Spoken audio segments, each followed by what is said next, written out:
முத்தமிழ் தெய்வமேவா உத்தமமாகிய திருக்குறள் தனை நான் உகந்தேன் உகந்தேன் உகந்தேன் முத்தமிழ் தெய்வமேவா கூறம் சரிந்த குமரா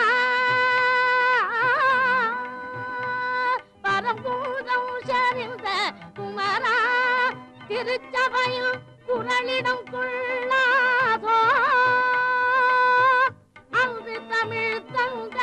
அகத்தியன குரல் ஆன்றோர் நெறியில்லையோ என்று உடைய தமிழே குரலேற்றம் கொள்ள வருக என்று உடைய தமிழே குரலேற்றம் கொள்ள வருக பொங்கி வருக தமிழே தமிழே பொங்கி வருக தமிழே சங்கப் புலவர் காண வருக பொங்கி வருக தமிழே சங்கப் புலவர் காண வருக என்று உடைய தமிழே குரலேற்றம் கொள்ள வருக என்றென்று உடைய தமிழே குரலேற்றம் கொள்ள வருக குரலேற்றம் கொள்ள வருக திருக்குறளேற்றம் கொள்ள வருக